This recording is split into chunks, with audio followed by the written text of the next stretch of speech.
네, 여러분의 저녁 파트너 김종석입니다. 인류한 혁신위원장의 압박에도 국민의힘 중진들의 움직임이 없으니까 인 위원장이 오늘 윤석열 대통령과의 교감 이 얘기까지 한 발 더 나아갔습니다. 나에게 소신껏 지적할 건 지적하라는 메시지를 전했다는 건데요. 윤석열 대통령과 여론이 본인 편이라는 걸 강조한 것 같습니다. 저희가 이 소식을 하나하나 준비했습니다.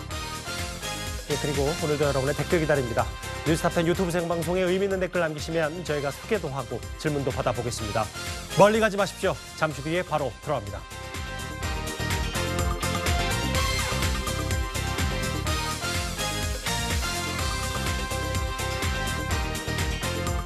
예, 오늘도 뉴스타파이 자랑하는 뉴스고수 네 분과 함께합니다.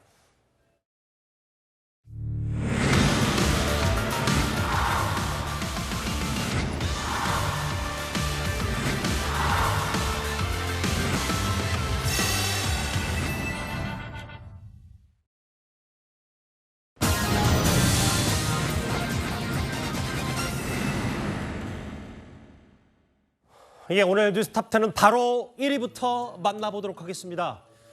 꽤 중요한 기로에 서 있는 인요한 혁신입니다. 범지가란 중진 의원들은 별다른 답이 없고 특히 장지열 의원은 서울로는 가지 않는다 이런 공개 반박까지 한 상황이죠. 오늘 인요한 위원장이 작심한 듯 압박 수위를 한껏 끌어올렸습니다. 윤석열 대통령과의 교감까지 언급을 한 겁니다. 매를 들어서라도 우유를 먹이겠다고 말씀해 주셨는데 배경 한 번만 설명 부탁드릴게요. 의사는 많은 약을 가지고 있습니다. 거침없는 얘기하려고 한 열흘 전에 제가 여러 사람 통해서 뵙고 싶다고 그랬는데 대통령 직접으로 연락 온 건 아니고요. 돌아서 온 말씀이 만남은 오해 소지가 너무 크다. 그냥 지금 하고 있는 거를 처신껏 생각껏 맡아서 임무를 좀 끝까지 그렇게 당과 우리가 필요한 거를 그냥 거침없이 해라. 이런 신호가 와서요. 끝날 무렵에 요약을 말씀을 드리고 싶고 마지막에 요약을 해서 우리 의견을 거침없이 말씀드리는 거지. 어제는 인요한 위원장이 본인 윷놀이, 본인 유판에는 백도는 없다고까지 얘기했는데 오늘 한 발 더 나은 것 같습니다. 최병무 의원님. 네. 제가 인요한 위원장이 오늘 라디오 인터뷰를 한번 읽어볼게요. 열흘 전에 여러 사람을 통해서 윤 대통령 뵙고 싶다고 했더니 만남은 좀 오해 소지가 크다. 소신껏 거침없이 하라고 신호가 왔다. 일단 어떻게 좀 들으셨어요? 첫째, 저는 두 가지 메시지가 있다고 보는데요. 하나가 이제 대통령의 메시지, 시그널이 왔다. 뭐 얘기하는 부분하고 열흘 전이라는 게 굉장히 중요하다고 생각을 합니다. 열흘 전? 열흘 전. 왜 그러냐면 자, 대통령의 메시지라는 것은 사실은 인요한 위원장이 정말 저런 일이 없었는데도 불구하고 저걸 공개할 수 있느냐? 공개 못할 거예요. 그러니까 저걸 공개하느냐 여부를 둘러싸고 저는 인요한 위원장과 대통령실 간의 교감이 또 있어야 되는 것이고 그다음에 열흘 전에 왜 제가 주목을 하느냐면 사실은 인요한 위원장이 대통령과 가까운 사람들의 불출마 내지는 수도권 험지 출마를 얘기한 게 11월 3일 오후입니다. 그렇죠? 11월 3일 오후. 그럼 지금으로부터 열흘 전이라고 하면 그 이후죠, 이후에 본인이 대통령을 한번 뵙고 싶다고 얘기를 했고 근데 그 다음에 대통령실로부터 누군가가 연락을 해서 저런 시그널이 왔다 이거 아니겠어요? 그러면 본인이 대통령을 뵙고 싶다고 한 게 열흘 전쯤이라고 했으니까 뭐 대략 한 5일이나 뭐 6일쯤 될 거고요. 그럼 본인이 메시지를 받았다고 한다면 뭐 6일이나 7일 뭐 또는 8일 뭐 이 정도에 받았다는 거잖아요. 그 얘기는 무슨 얘기냐면 대통령실에서 저 메시지를 인요한 위원장한테 전달했을 때 대통령실에서 이미 친윤 불출마 얘기를 다 알고 있던 상태였다는 거죠.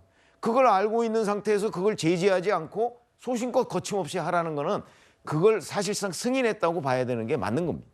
이렇게 되면 결국 지금 인요한 위원장의 얘기가 친윤 불출마 이게 대통령의 뜻과 전혀 다르지 않다는 걸 지금 인요한 위원장이 얘기하고 있는 거예요. 근데 그동안에는 이제 이 정도면 뭐 사람들이 알겠지 했는데 모른 척하고 지금 전부 다 반응을 안 보이니까 중진들이. 인요한 위원장이 몇 발짝을 더 나가서 이게 대통령의 뜻이다라는 걸 지금 구체적으로 설명을 하고 있는 것이고 저 상황에서도 만약에 또 호응이 없다 그러면 아마 더 중요한 메시지를 전하지 않을까 저는 이렇게 예상합니다. 그러니까 이제 최병무 의원께서 열흘 전을 주목한 게 사실은 그 윤 대통령 측근들 혹은 뭐 중진들 지도부 험지 출마하라는 게 지지난주 금요일 그러니까 11월 3일이었고 3일. 오늘이 11월 15일인데 열흘 전쯤에 대충 그 시점이니까 교감이 그 전부터 있었을 거다. 사전 교감 조율. 아니 그거보다는 제가 말씀드리는 요지는 저거죠. 11월 3일 오후에 그걸 불출마 압박을 했는데 예. 그 용산 대통령실에서 그걸 다 알고서 인유한 위원장한테 저런 거침없이 하라고 했다는 거는 예. 사실상 불출마 이거를 승인했다는 거죠 대통령이. 그 의미가 있다는 거죠. 신지혜 의원님, 네. 이 정도면은 사실은 인 위원장의 압박 수위를 계속 좀 높이고 있는 건데 네. 이것도 말을 안 들면 예를 들어 뭐 말을 안다는 표현은 인 위원장의 입장을 대변했을 때 네. 이것도 효과가 없다면 더 끌어올 수 있다. 이런 일종의 최후 톰척, 선전포고 이렇게 봐야 되는 겁니까?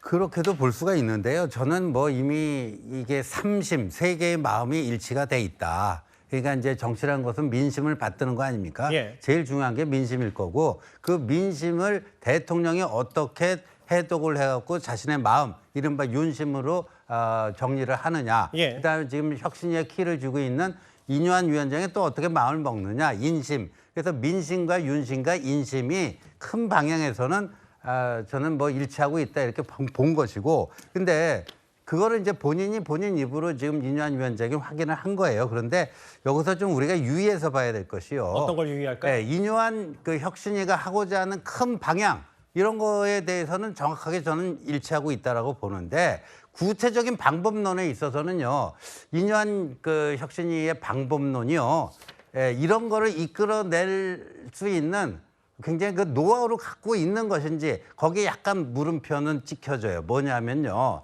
이런 식으로 제가 인유한 위원장 정치 안 해본 분인데 상당히 고단수의 정치 언어를 구사한다고 생각을 했었는데 이번에 한 가지 약간 이건 아닌데 하는 게 있었어요. 뭐냐면은 너 맞고 우유 마실래? 아니면 그냥 마실래? 그러니까 마치 부모가 애 대하듯이. 예. 그다음에 교사가 학생 대하듯이, 이거는 좀 잘못된 거예요. 왜냐하면은 불출마가 됐던 수도권 험지로 옮기는 게 됐든요, 그 십수년 이상 그 정치한 사람들의 자신의 인생을 건 그 결단이 있어야 되는 겁니다. 결정의 주체는 혁신위가 아니에요. 예. 혁신위는 그거를 분위기를 조성하고 유도하는 것이지, 본인들이 마치 그 결정의 주체인 것처럼 너 엄마 맞고 마실래 안 뭐 이런 식으로 하는 거는, 이건 오히려 불필요한 그 반발만 초래할 것이지. 그러니까 이런 것들은요, 아주 세심한 그런 게 필요합니다. 그러니까 방향성은 맞는데 네. 조금 세련되지 못했다 이 말씀하시네요. 세심한 접근이 필요한데 예. 그냥 저렇게 거칠게 툭툭하고 뭐 하는 것은 오히려 어떻게 보면 약간 아마추어적 그 한계를 드러내는 거 아니냐. 그런 걸 다듬어야 됩니다. 예. 다듬고 있으면요. 그리고 이런 결단이 내려지면요, 그게 뭐 인유한의 그 압박 때문에 된 거다. 누가 밀려서 되고 싶은 사람이 누가 있겠습니까? 그래서 3선 이상 해갖고 하면요, 고독에 찬 결단을 하더라도 본인이 그 거기서 빛나고 싶은 거지, 인유한 혁신의 압박에 밀려서 내가 어쩔 수 없이 하게 된다? 그런 모양새로는 될 일도 안 된다. 신 의원님, 근데 제가 얘기를 쭉 다 보니까 반대 질문 드릴게요. 예. 근데 세련되게 천천히 하나하나 스텝 밟아서 중지를 나가라고 하면 나가겠습니까?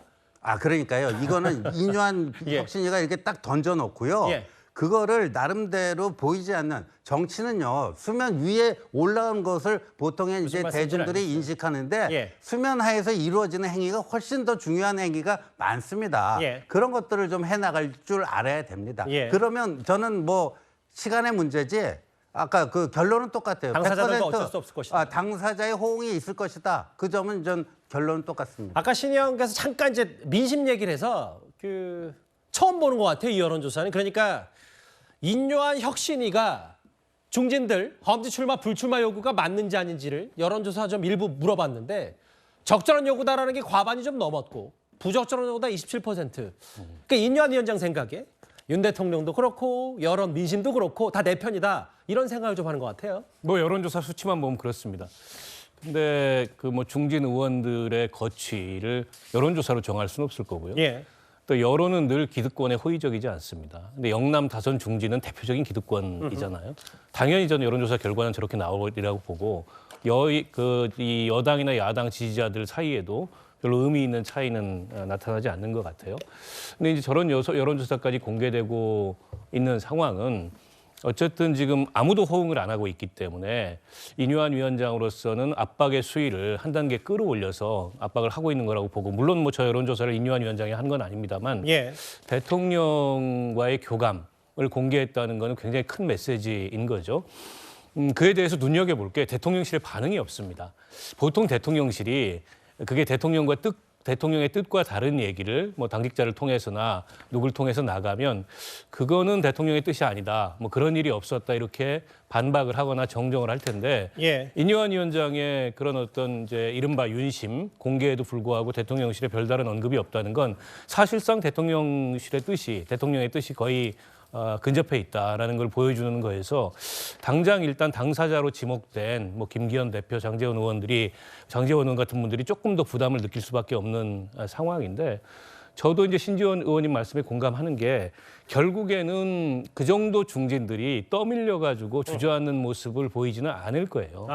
그럼 결국엔 당사자들의 결단, 뭐 선당 후사, 뭐 대승적인 결단, 이런 어떤 모양새가 중요할 텐데 그 시점, 그런 모양새, 그런 타이밍, 이런 걸 고르고 있지 않을까 싶고, 이게 야당 같으면 버팁니다. 내년 총선에 설사 공천을 못 받아도 무소속으로 돌아오면 다시 이제 뭐 원위치 할 수 있는 그런 가능성이 있다, 이러고 버티는데, 여당은 대통령 임기가 이제 절반밖에 돌지 않은 상황에서 아직도 3년이라는 임기가 남았는데 저게 대통령의 뜻이라면 그것과 맞서는 거잖아요.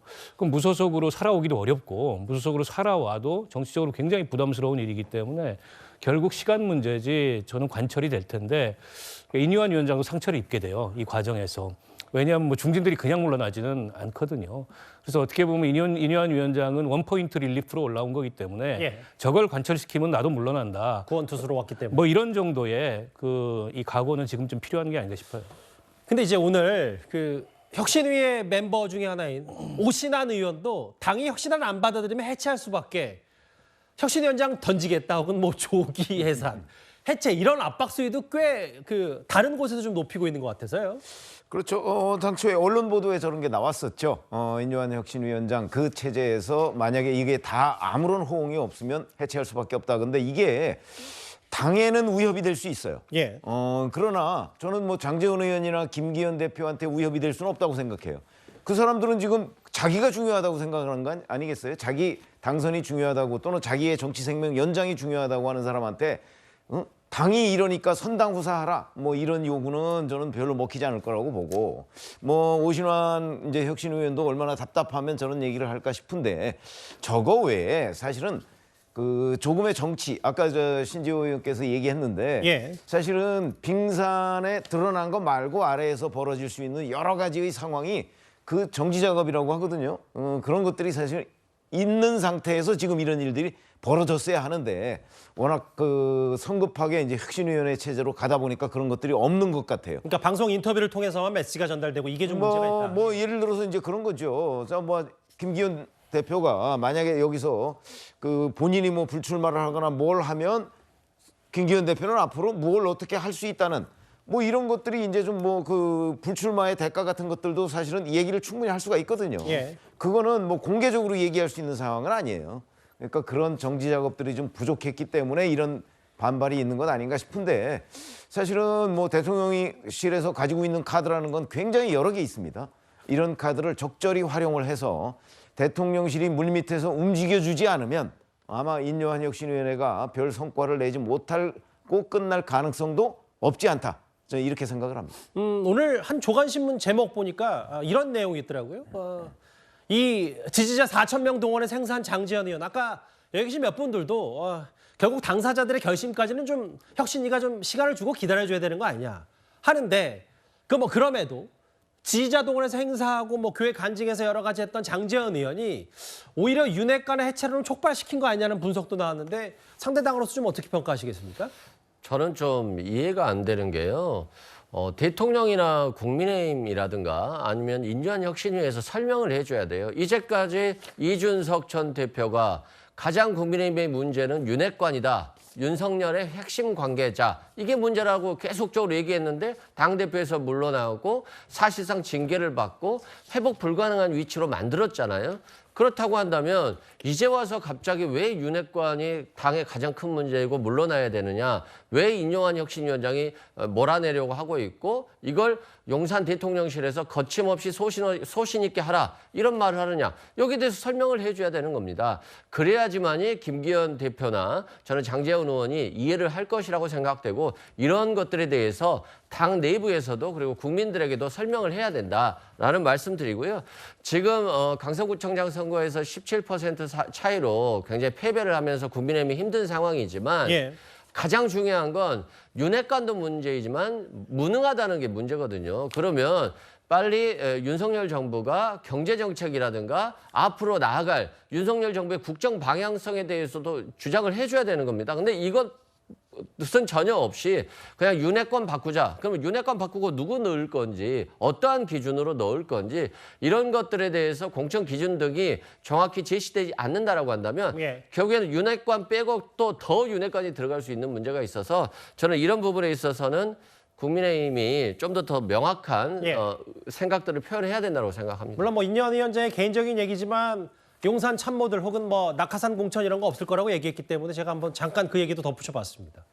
그런데 어제부터 당대표인 김기현 대표의 발언도 꽤 눈여겨볼 만합니다. 그런 정제되지 않은 이야기가 언론에 보도되는 것에 대해서 당대표로서 매우 유감스럽게 생각합니다. 질서 있는 개혁을 통해서 당을 혁신하도록 권한이 부여된 것인데 일부 위원의 급발진으로 당의 리더십을 흔들거나 당의 기강을 겉돌아뜨리는 것은 아마 하지 않아야 될 것이라고 생각하고요. 정제된 언행을 했으면 좋겠습니다. 정제되지 않은 발언들이 언론을 통해 보도되고 또 그것이 번복되거나 혼선을 일으키는 모습은 혁신을 위해서도 또 당을 위해서도 바람직하지 않다 하는 그 총선은 단편 예술 작품이 아니라 종합 예술 작품이니만큼 당을 중심으로 지도부가 총선을 종합 예술 차원에서 잘 지휘해 나갈 것입니다. 박원석 의원님, 어제는 급발진한 표현을 김 대표가 썼고 오늘은 물론 뭐 총선은 당 중심의 종합예술작품이다. 저희가 색깔을 다르게 표현한 건 이겁니다만 저는 그 위의 얘기도 정제되지 않은 발언은 혼선이다. 이 두 얘기를 인현 혁신이 결연한 걸 좀 어떻게 들으셨어요? 글쎄 뭐 말씀은 부드럽게 했지만 이 혁신위에 대한 강한 비판이나 문제의식을 담고 있는 그런 말씀이라고 보고요. 어떻게 보면 좀 예정된 충돌이 아니었나 이렇게 생각을 합니다. 처음에 혁신위원장, 인현 위원장을 임명하고 상당히 많은 권한을 부여했다. 이렇게 이제 혁신위원장도 얘기를 했는데, 근데 사실은 뭐 하늘에 태양이 두 개일 수가 없어요. 결국 이제 당대표는 당대표의 역할이 있고, 당대표가 위임한 범위 내에서 혁신위의 제한적인 역할이 있는데, 최근에 인현 위원장의 행보를 보면 그 국민의힘 내부에서도 나오는 얘기가 마치 비대위원장과 같은 행보를 하고 있다. 그러니까 인현 위원장이 하고 있는 통합 행보라는 것이 이를테면 지금 국민의힘에 이 당원 당규나 강령이나 이런 것들을 손보거나 아니면 내년 총선과 관련된 뭐 필요한 제도 개선 조치에 국한되는 게 아니고 이 5.18 묘지를 찾아가고 또 4.3 그 제주도를 찾고 이렇게 아주 광폭 행보를 하고 있다는 거죠. 그건 보통 이제 당대표들이 하는 행보인데 그런 면에서 김기현 대표 입장에서는 약간은 불편함을 느낄 수도 있을 것 같고요. 또 당장 김기현 대표가 지금 이를테면 불출마나 험지 출마 압박을 받는 당사자가 됐잖아요. 사실은 장제원 의원도 굉장히 상징성이 크지만 누구보다 김기현 대표가 1호 어떻게 보면 이제 불출마 혹은 험지 출마 대상자로서 크게 압박을 받고 있는 거죠. 그러나 이제 김기현 대표도 결단을 하더라도 이제 본인의 판단과 본인이 선택할 시점 또 본인이 원하는 모양새 하에 결단이어야지 그걸 뭐 혁신위원장한테 밀려서 결단할 수는 없는 거거든요. 그런 면에서 혁신위가 너무 과속하고 있다. 이런 지적을 하는 게 아닐까 싶고요. 그러나 저는 결국에는 절충되게 될 수밖에 없다. 지금 선거 지금 몇 개월 앞두고 여당 내에서 당대표하고 당대표가 임명한 혁신위원장이 충돌하는 모습을 보이면은 그건 일종의 자폭이에요. 그런 모습을 보이지는 않을 거라고 보고 적절한 수준에서 타협점을 만들 거라고 보고요. 그건 결국 김기현 대표가 어느 시점에 어떤 모양새로 어떤 방식으로 결단을 하느냐 거기에 달려있는 게 아닌가 싶습니다. 보시는 것처럼 당 중심의 종합 예술 작품, 당 중심이라는 얘기했는데 아까 박원석 의원께서 태양은 두 개일 수 없다. 이런 거잖아요. 결국은 뭐 누가 태양이든 국민의힘으로서는 내년 총선 이기는 게 지상 과제일 텐데, 근데 이제 오늘 인요한 위원장이 이제 윤심과 교감하고 있다는 발언까지 시사했으면 어쨌든 지금 무게가 혁신위원장이든 그게 비대위원장이든 인요한 중심으로 좀 쏠리는 거는 아닌가, 뭐 이런 해석은 가능한 겁니까? 근데 저 두 사람 간의 관계를요, 한쪽이 승자가 되고 한쪽이 패자로 되는 관계를 보면 저런 뭐 충돌, 누가 더 뭐 나중에 최후의 승자가 될 것인가 이렇게 보는데 저는 전혀 다르게 봅니다. 저 두 사람은 운명 공동체입니다. 운명 공동체라는 게 왜 그러냐면 강서구청장 보궐선거에서 대표를 한 다음에 김기현 2기 체제가 출범을 하지 않았습니까? 김기현 2기 체제의 핵심은 인요한 그 혁신이 아니겠습니까? 그러니까 인요한 혁신이가 어느 정도 성과를 거두면 김기현 2기 체제도 순항하게 되는 것이고, 인요한 혁신이가 실패하게 되면은 아마도 김기현 2기 체제 갖고는 안 된다. 이제는 정말 그 무슨 이런 거 혁신이 정도가 아니라 지도부 다 총사퇴하고 비대위를 만들자, 이 얘기가 안 나올 수밖에 없거든요. 그래서 이 방법론을 둘러싼, 아까 급발진이라고 한 거는요, 방향을 둘러싼 충돌이 아닙니다. 그러니까 이 속도를 둘러싼 급발진 뭐 이런 거고요. 그래서 뭐 조기 해체를 할 것이다. 그다음에 뭐 심지어 그만둬야 될 사람들, 이른바 블랙리스트를 만들고 있다. 나중에 이거 다 이제 혁신이 자체에서 아니라고 자기들이 정정하지 않았습니까? 그러니까 이런 것들이 아직까지 제가 봤을 때는 혁신이에 좀 부족합니다. 혁신이가 그 전지전능할 수가 없거든요. 그리고 제가 이거는 뭐 이제는 말할 수 있으니까 이제 말씀드립니다만, 어떤 겁니까? 그 예를 들어서 윤석열 저 후보 캠프가 초기에 구성됐을 때 장제원 의원이 그 캠프 총괄을 맡았습니다. 그렇죠. 총괄을 맡았는데 아들 뭐 좀 불미스러운 일이 있어가지고 이미지가 악화되니까 그 여러 가지 캠프 내에서 말들이 많았어요. 장제원 의원이 총괄을 맡는 거는 안 좋다. 그러니까 그 당시에 제가 이제 정무실장을 맡고 있었는데 이거를 의견들이 많이 와요. 그래서 제대로 좀 전달을 해야 되지 않겠느냐. 그런데 제가 그건 하면 안 좋다. 가만히 있자. 근데 본인이 알아서 후보를 위해서 자기가 결단을 내리더라고요. 그러니까 이렇게 정치인들은요, 특히 누구한테 떠밀려서 하는 거 제일 싫어해요. 중요한 건 본인의 명분. 네, 그리고요, 지금 본인에게 어떤 그 압박이 오고 있다는 거 다 압니다. 그걸 굳이 그냥 면전에 가갖고 그러니까 제가 아까 우유 얘기 그런 거는 좀 아직 정치의 그 문법을 알겠습니다. 잘 모르는 거라고 말씀을 드리는 겁니다. 일단 지켜보겠습니다. 무슨 말씀인지는 알겠어요. 장제원 의원이 과거 윤석열 후보 캠프 시절의 일화를 지금 상황을 좀 빗대주셨는데, 그런데 이 와중에 지금 이준석 전 대표 최근 겉으로는 신당 창당, 안으로는 여전히 국민의힘과 줄다리기 중인 것 같은데, 이준석 전 대표가 이런 전망까지 오늘 내놨습니다. 최근 들어가지고 한 일주일 사이에 한동훈 장관이 강서 보궐 이후로 안 하던 걸 다시 시작했어요. 민주당이랑 서로 이제 독설하고 싸우기. 한동훈 장관의 거취가 결정된 것 같다. 정치 쪽으로 틀 것 같다. 이런 생각이고요. 인요한 위원장이 최근에 중진과 윤핵관을 압박하는 모양새의 이유는 앞에 카페트 깔려고 하는 거 아니냐. 이런 생각이고, 결국 저는 한 1, 2주 내 시한 내에 김기현 대표는 쫓겨난다 이렇게 봅니다. 어르신 보수층에서는 최근에 보니까 한동훈 장관이 시원하게 싸우네. 이 사람을 비대위원장 해야겠다. 이런 식으로 몰아갈 가능성이 있다. 이준석 전 대표가 이제 장관님이 국민의힘 비상대책위원장 맡을 거다 이런 예측을 하셨어요. 혹시 거기에 대해서는 어떻게 생각하십니까? 저에 대해서 굉장히 많은 여러 가지 예측을 하시는 분들이 많은데요. 제가 그 내용들 다 보지 못했습니다. 1, 2주 안에 김기현 대표 쫓겨나고 한동훈 비대위가 들어설 것이다. 최병욱 의원 전망도 비슷합니까? 저는 전혀 다른 생각을 하고 있는데요. 저는 저 얘기를 들을 때 어떤 걸 떠올렸냐면, 사실은 김기현 2기 지도부가 들어섰을 때 이준석 전 대표가 그때도 예언을 한 적이 있어요. 2주일을 못 버틸 것이다 이렇게 얘기를 했거든요. 근데 지금 한 달 넘어서 버티고 있잖아요. 자, 그런데 아마 이준석 전 대표는 2주, 1, 2주 이런 거를 굉장히 좋아하는 모양인데, 저러면 1, 2주 지나서 또 본인 말이 틀렸다는 게 아마 입증이 될 가능성이 전 대단히 높다고 보고, 다만 이런 걸 생각할 수가 있겠죠. 어떤 겁니까?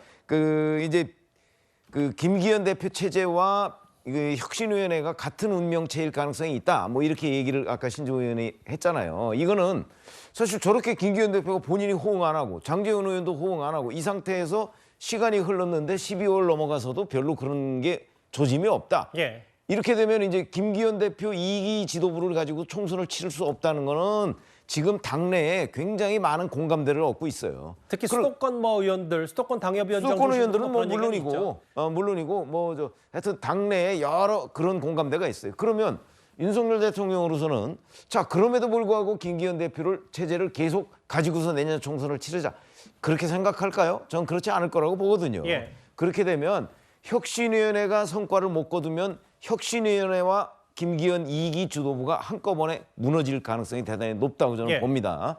자 그렇게 된다면 그거는 이제 12월 아마 중하순 이 정도를 점치는 거는 저는 비교적 합리적인 분석이라고 보는데 1, 2주 내에 쫓겨날 것?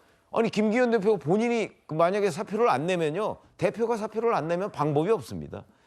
그 방법은 이제 과거 홍준표 대표 체제처럼 최고위원들이 전부 다 사표를 내서 최고위원회를 무너뜨리는 방법이 있는 건데 그럴 경우라도 저는 1, 2주 내에 그런 상황이 벌어질 거라고는 생각 안 들고 아마 혁신위원회의 그 성과 지금 인요한 혁신위원장은 알겠습니다. 12월 초에 얘기를 했기 때문에 적어도 그 시기는 지나야 될 것 아닌가 이런 생각이 듭니다. 그러니까 최 의원 말씀은 어쨌든 다만 1, 2주를 한두 달 정도로 바꾸면 한두 달 정도 있으면 김기현 대표 물러날 수도 있고 한동훈 비대위가 들어올 수 있다.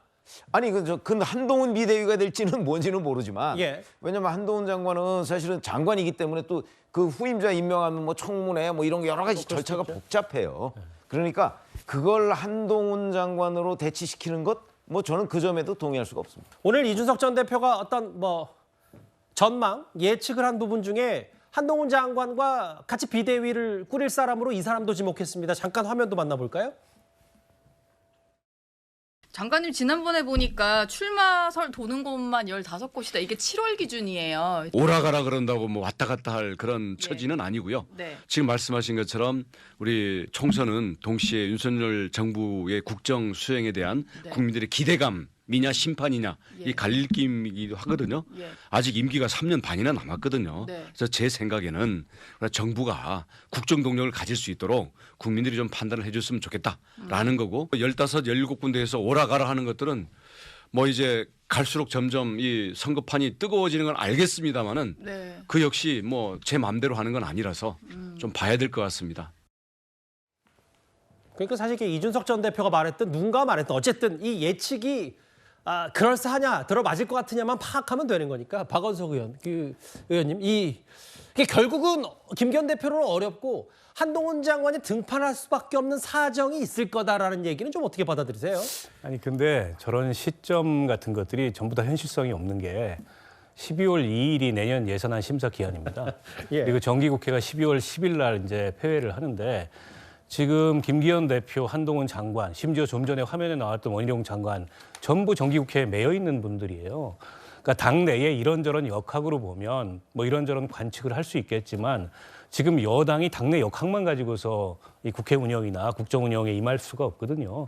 지금 여당으로서 가장 중요한 과제는 차질 없이 내년 예산안을 통과시키는 거고 그리고 윤석열 정부가 뭔가 이게 국정 운영에 꼭 필요한 법률안들을 야당과 이 협의하에 이번 정기국회 회기 내에 통과시키는 게 가장 중차대한 과제입니다. 그런 면에서 봤을 때 김기현 대표 체제가 그리 오래 갈 것 같지 않다는 전망은 저도 합니다. 예. 그러나 그게 12월 10일 이전일 가능성은 없다. 이게 정기국회 회기가 진행 중인데 갑자기 당대표를 바꾸고 비대위원장을 올리고 법무부 장관을 비대위원장으로 앉히고 이런 일들은 전 상식적이지 않은 얘기라고 보고 그러나 이제 12월 10일 날 정기국회가 끝나고 내년 예산이 통과되고 나면 그때부터 이제는 총선의 시간이 오잖아요. 12월 말 정도면 그때부터 공천 시계가 굉장히 빠르게 돌아갈 거고 당내 역학이 굉장히 역동적으로 이게 변화할 텐데 그 과정에서는 가능성이 있죠. 그래서 김기현 대표가 내년 총선을 남아서 지휘할 거다 이렇게 보는 시각은 당내에도 많지 않은 것 같아요. 결국에는 비대위가 불가피하다.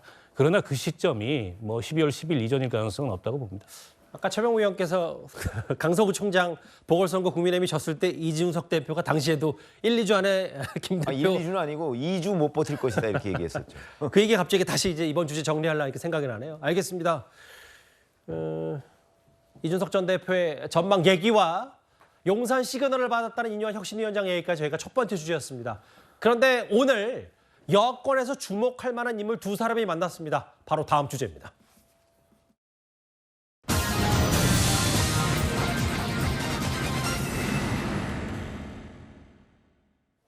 그 주목할 만한 두 사람 중에 먼저 한동훈 장관 얘기해 보겠습니다. 한동훈 장관의 아내 진은정 변호사가 오늘 공개적인 자리에 처음으로 포착이 됐습니다. 국무위원 배우자들의 적십자 봉사활동 그 자리였습니다.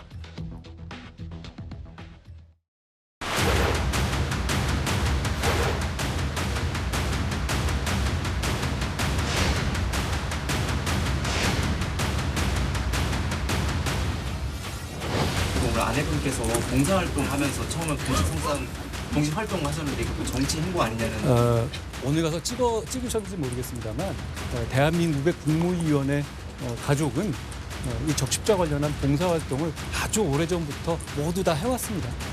뭐 통상적인 그런 활동 같은데요.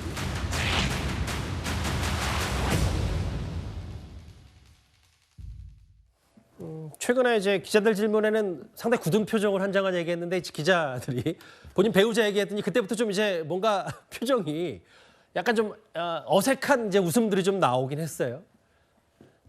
일단 적십자 행사 봉사활동 자리에 김앤장 법률사무소에 근무 중인 진응전 변호사 한동훈 장관의 배우자가 봉사활동을 했는데 처음 공개석상에서 포착이 됐기 때문에 꽤 눈길을 좀 끌었거든요. 어떻게 좀 보셨어요? 근데 제가 아까 좀 다른 기사를 찾아보다 보니까 이게 이제 매년 하는 그 활동이잖아요. 예. 근데 작년에는 안 했나? 그게 어디 기록이 없더라고요, 보니까. 그러니까 아마 제가 보건대는 아마 작년에도 했을 가능성이 매우 높아요. 예. 이거는 국무위원 부인들이 하는 봉사활동이잖아요. 예. 그러면 한동훈 법무부 장관은 작년에도 법무부 장관이었기 때문에 아마 그 부인이 작년에도 봉사활동을 했을 것이다라고 친다면 결국 이번에도 정례적인 활동에 나온 거에 불과하잖아요. 만약에 진은정 변호사가 정례적인 활동이 아닌 특별한 무슨 봉사활동에 뭐 본인 주체로 뭔가를 했다든가 아니면 그런 데에 참석을 했다든가 한다면 이거를 한동훈 장관의 정치 어떤 정계 진출 시그널로 우리가 충분히 해석을 할 수 있겠지만 예. 이거는 그냥 정례적인 활동이기 때문에 저는 이거를 한동훈 장관의 정계 진출과 연결 짓는 것은 조금 무리수다 이렇게 생각이 들고요. 예. 그러면 이거와 한동훈 장관이 실제 총선에 출마할 것이냐 그거는 좀 별개의 문제라고 봐요. 예. 그러니까 그런 거에 어떤 신호다 이렇게 얘기하기에는 이거는 통상적인 활동의 수준에 그치는 것이다 이렇게 봅니다. 사실 작년에도 저희가 저희가 해당 행사를 좀 여러 사진들을 찾아보니까 당시에 한덕수 국무총리 배우자도 나왔는데 그때 이제 법무부 얘기도 진은정 변호사 그러니까 한동훈 장관의 배우자가 참석을 했는데 이게 사진을 저희도 못 찾았어요. 이제 당시에는 마스크를 쓰고 행사에 참석했기 때문에 저렇게 오늘처럼 또렷하게 한동훈 장관의 배우자가 이렇게 포착된 건 오늘 처음이기 때문에 그래서 뭐 여러 뒷얘기들이 나오는 건데 말씀드렸던 것처럼 법무부는 한동훈 장관의 부인 진응정 변호사가 작년에도 통상적으로 참석을 했고 오늘 추경호 경제부총리 부인 통일부 장관 부인도 함께했기 때문에 일상적인 행사다. 근데 이제 최근에 한동훈 장관의 뭐 여러 일거수일투족이 가장 윤석열 초대 내각에서 관심을 많이 받고 있으니까 박원석 의원께서 어떻게 판단하세요?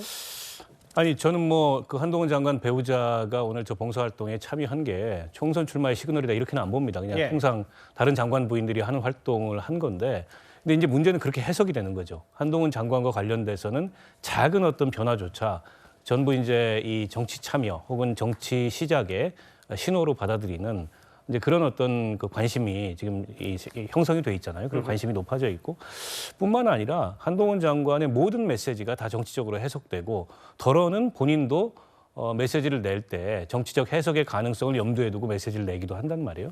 그러니까 한동훈 장관이 내년 총선에 출마하기로 결심을 했는지 안 했는지 한다면 언제 할지 그건 뭐 아무도 모릅니다. 예. 본인이 그걸 갖다 이제 밝히면 그때부터 정치가 시작이 되긴 할 텐데 근데 문제는 내년 총선에 확실히 출마한다 안 한다를 본인 입으로 정확하게 얘기하기 전까지는 이런 식의 해석은 뭐 아주 다양하게 좀 나올 거라고 보고 이 얘기는 다시 말해서 여권에 지금 한동훈 장관만한 흥행 카드가 없다는 거죠.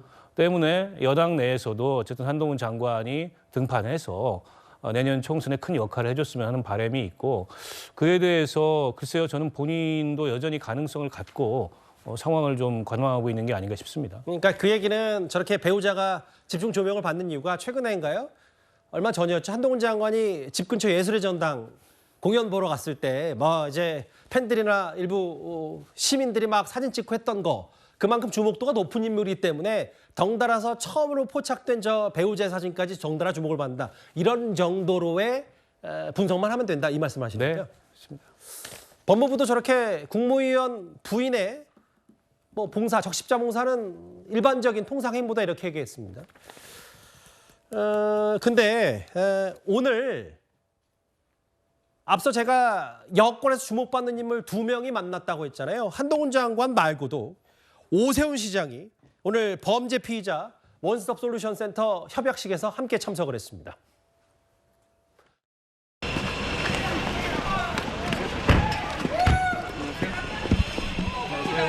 안녕하세요.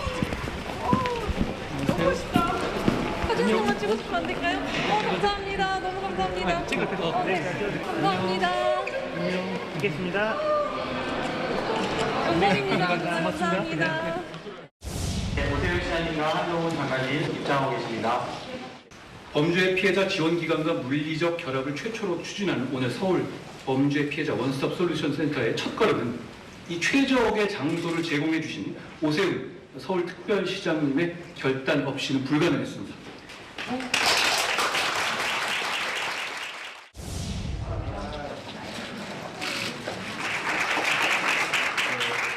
오늘 두 분께서 넥타이도 맞춰서 범죄 피해자 지원을 위한 마음을 모아서 두 분께 손을 맞잡고 한번 사진 촬영하겠습니다.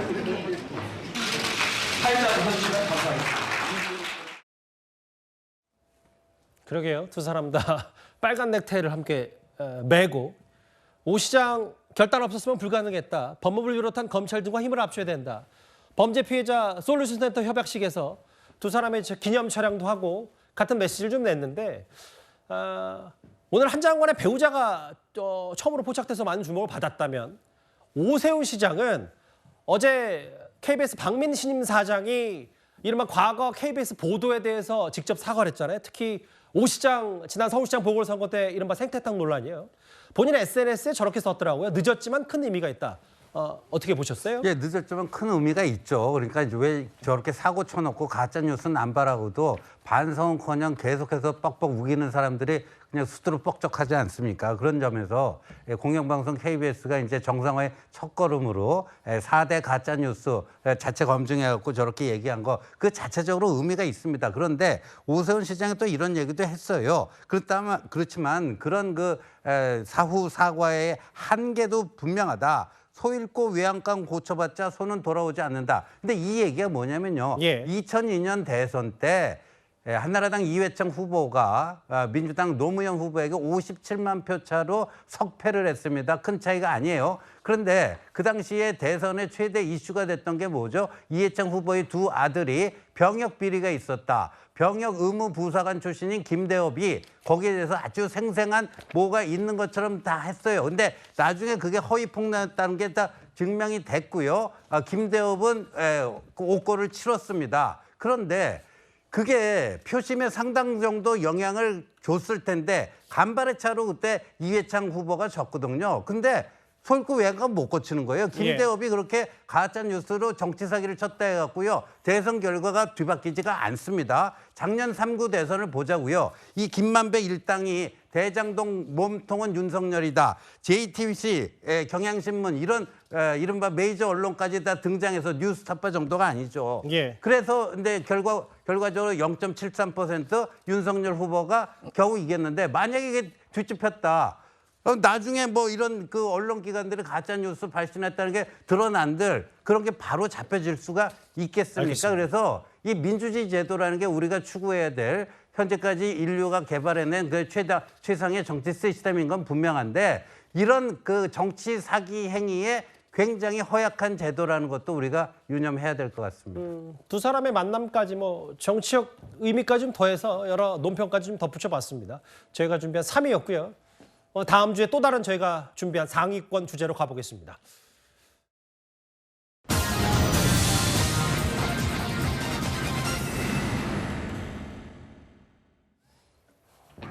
탄핵 남발에 입을 닫은 이재명 대표 얘기가 저희가 준비한 이유입니다. 어제 민주당이 이원석 총장, 검찰총장 탄핵을 언급했다가 급하게 주워 담은 일이 있었습니다.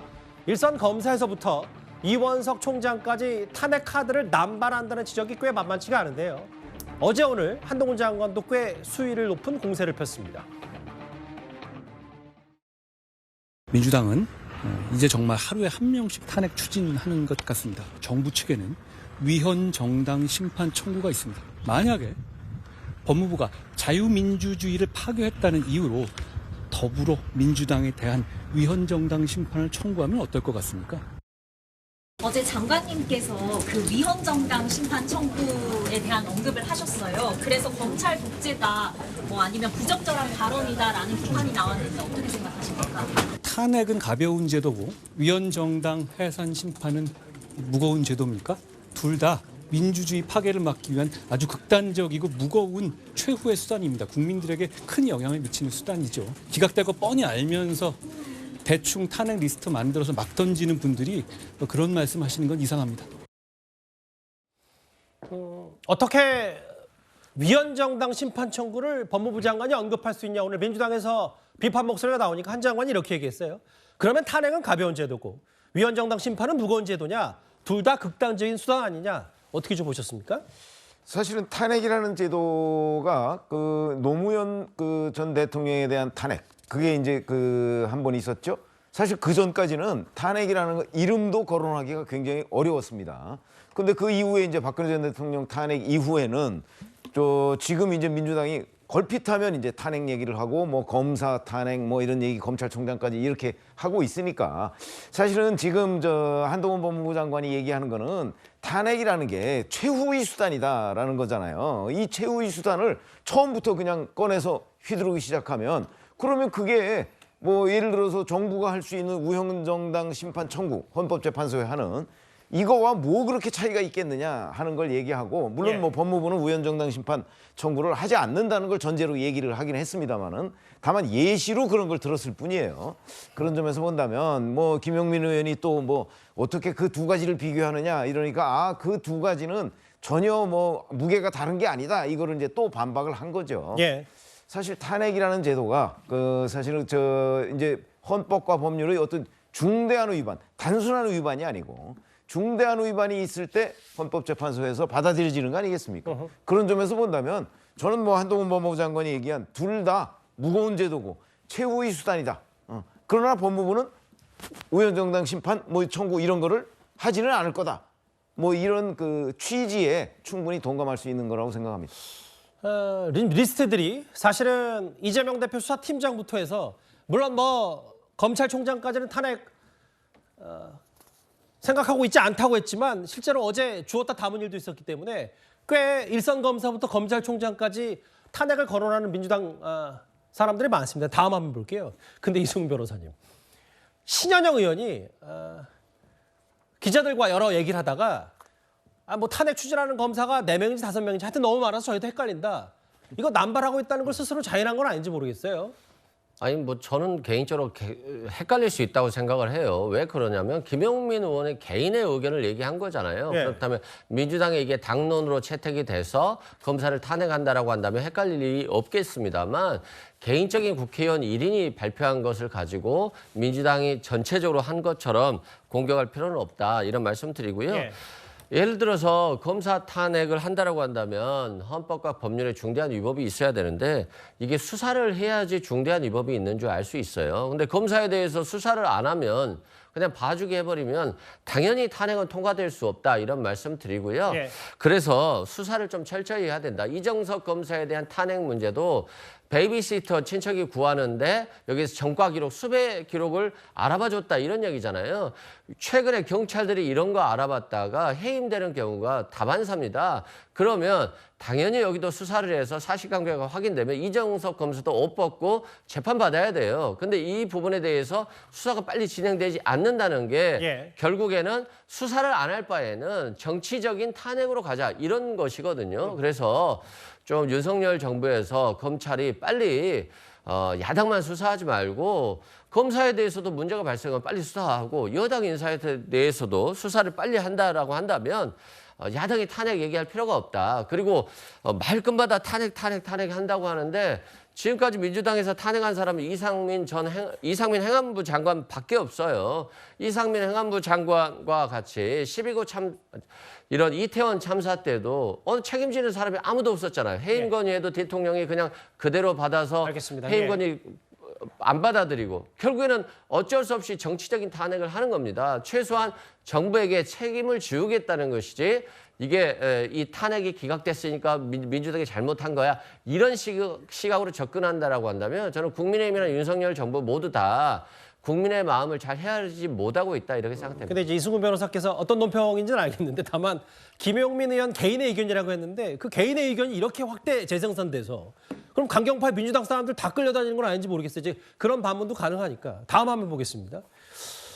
근데 이런 검사 탄핵 난발에 대해서 재심 전문 변호사로 잘 나르는 박준현 변호사 쓴소리를 했는데 해당 검사 탄핵을 민주당이 추진하는 검사 중에 이 인물도 있나 봐요. 피해자의 눈물 닦아주는 진짜 검사다. 민주당 조리돌림 말고 비판 제대로 하라고 했는데 박 의원 생각은 좀 어떠셨습니까? 아마 박준영 변호사가 맡았던 재심 사건에서 해당 검사가 피해자들의 입장에 서서 또 피해자들의 권리 구제를 받도록 하는데 진정성 있는 그런 역할을 했던 게 아닌가 싶어요.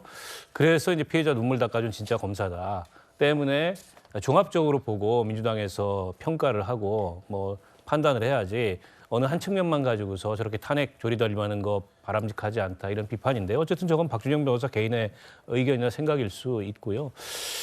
저 해당 부장검사에 대해서 김건희 여사 일가 봐주기 수사 대가로 영전을 했다. 근데 이런 이유에서 탄핵을 추진한다고 하는데 봐주기 수사 대가로 영전했다는 것은 어쨌든 민주당이 의심하는 바고 추측하는 바인데 그걸 이제 이 직무를 수행함에 있어 헌법과 법률 위반, 그것도 중대한 헌법과 법률 위반이라고 볼 수 있는지 이게 이제 굉장히 애매한 거죠. 그렇죠. 그러니까 지금 이 탄핵이라는 거는 어쨌든 최후의 그 카드라는 거는 우리가 부정할 수가 없고 공직자가 공무를 수행함에 있어서 헌법과 법률을 아주 심대하게 위반했을 때 그 탄핵 카드를 쓰는 건데 지금 민주당은 검찰의 법 집행이 현저하게 지금 형평성을 잃고 민주당을 향해서만 정치적인 수사를 하고 있기 때문에 우리는 이렇게라도 대응을 해야 되겠다라는 차원에서 탄핵을 거론하고 또 일부는 실행하고 있는데 심정은 알겠어요. 근데 이제 탄핵이라는 카드를 그렇게 남발을 하게 되면 정작 그 제도가 갖고 있는 무거운 취지가 굉장히 좀 왜곡될 우려가 있고 이제 국민들이 보기에는 민주당은 무슨 일만 있으면 탄핵을 얘기하냐. 그리고 헌법재판소 갔는데 그게 헌법재판소에서 이게 수용이 안 되면 결국에 그냥 정치적인 탄핵 이 카드를 계속 뽑아드는 이상민 장관도 9대0 나왔죠. 예. 그건 바람직하지 않죠. 그런데다가 앞서 이제 김용민 의원 개인의 의견이다. 그러니까 당내에 뭔가 이게 메시지 관리가 안 되는 느낌이 있어요. 예. 그래서 원내대표가 됐든 당대표가 됐든 국무위원 등에 대해서 공직자에 대해서 탄핵을 얘기한다면 굉장히 엄중하게 해야 되는데 그런 엄중함이 지금 보이지 않는다는 게 가장 큰 문제인 것 같습니다. 예. 이례적으로 박준영 변호사까지 지금 이렇게 마구잡이식 이런 좋은 검사도 있는데 하려면 비판 제대로 하라고 했습니다. 이재명 대표에 대해서 오늘 기자들이 그럼 이제 탄핵 남발 아니냐 이런 비판 나온다는 걸 물었는데 글쎄요. 이재명 대표의 최근 비슷한 패턴의 답이 돌아왔습니다.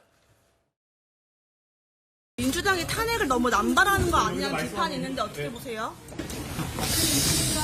자, 국토 균형 발전은 우리 시대에 정말 핵심적인 과제라고 할 수 있습니다.